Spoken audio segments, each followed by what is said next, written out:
क्रिस्त में आज प्रिय सिस्टर्स एवं बच्चों, शिष्य लोग आज क्या लाना बोल गए हैं? रोटी लाना। उनके पास कितना रोटी था? एक रोटी था। इसलिए उन लोग क्या करने लगे? चिंता करने लगे और आपस में बात करने लगे। अरे यार, आज दोपहर लंच नहीं होंगे क्योंकि हम लोग आज भूखे ही मरना पड़ेगा, क्योंकि हमारे पास एक ही रोटी है। प्रभु मसीह भी है, हम लोग 12 लोग भी है, हो सकता है 9 चलाने वाले अन्य लोग भी होंगे। इन लोगों के लिए क्या होगा? इसीलिए प्रभु यीशु उनके वही चिंता को, चर्चा को देखकर उनको क्या कहते हैं? 8:15 का पढ़िए।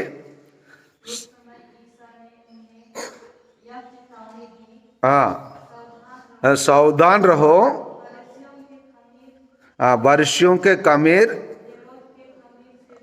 हाँ, और हेरोद के कमीर से बचते रहो।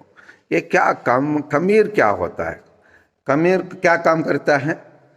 खमीर इसे आटा पर डालने के बाद वो क्रियाशील हो जाता है, तुरंत वो पूरे आटा को बदलने में लगे रहता है।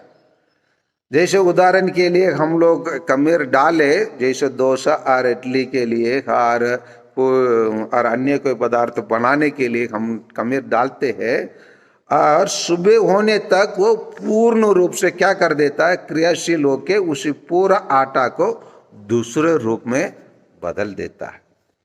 तो उसी प्रकार उनको बदलने की कोई जरूरत नहीं है, क्योंकि उनके बीच में कौन है? यीशु है। और उन लोग जैसे वो ये फरीसियों क्या करते थे, और हेरोद लोग के लोग क्या करते थे? अपने कानून के प्रकार, कानूनवादी थे उन लोग, कानूनवादी थे, इसीलिए कानून के प्रकार उन लोग सब चीज को करने के लिए कोशिश करते थे। कानूनवादी केवल नहीं थे, परंतु पगंडी भी थे उन लोग सब ढोंगी होते, और सब कुछ उन लोग दूसरों को दिखाने के लिए दिखाव का काम करते थे। लेकिन इन लोग प्रभु यीशु के साथ रहने के बावजूद, बहुत सारे चीजों को देखने के बाद भी उन लोग उनको समझ नहीं पाए। इसलिए प्रभु यीशु एक के बाद एक प्रश्न करते हैं। हाँ, देखिए ना, कम से कम 5-6 प्रश्न करते हैं। पहला प्रश्न यही है, तुम लोग ये क्यों सोचते हो कि हमारे पास रोटी नहीं है, इसलिए ये ऐसा कहते हो? एक दूसरा है, क्या तुम अब तक नहीं जान गए हो प्रभु यीशु के बारे में? आप लोग अभी तक नहीं जान गए हो। और प्रभु यीशु का तीसरा बात है, नहीं समझ गए हो मैं कौन हूं, आप लोग नहीं समझ गए हो। और 14 बोलते हैं, क्या तुम्हारी बुद्धि मर गए हो? 14। 5वां कहते हैं, क्या आंग रहो तो भी तुम लोग देखते नहीं है? 5वां। 6वां बोलते हैं, और कान रहते भी तुम सुनते नहीं हो। कितना सारा प्रश्न अपने शिष्यों को प्रभु यीशु कहते हैं। और भी 2 प्रश्न करते हैं कि उनसे, जब तुम लोग 5 रोटियां तोड़ी, जब मैंने 5 रोटियां तोड़ी जो आपके पास था, तो तुमने टुकड़े के कितना टोकर भरे थे? ये 7वां प्रश्न करते हैं। उसके बाद 8वां प्रश्न करते हैं। इस पर यीशु ने उनसे कहा, क्या तुम लोग अब तक नहीं समझ सके? क्या आप लोग इतना सारा चीज प्रभु यीशु उनके सामने करने के बावजूद हम लोग डर के मार के रहते? यही चीज हम लोग आज भारत में हमारे लोग डरते हैं। क्या होगा? अरे, जो रोम राज्य जो ईसाई समुदाय के डरवाया, वहां एक कोलोसियम नाम के एक जगह है। एक कोलोसियम नाम के जगह में, जिसको मैं आंखों मतलब उस जगह को देखा हूं, वहां क्या करता है?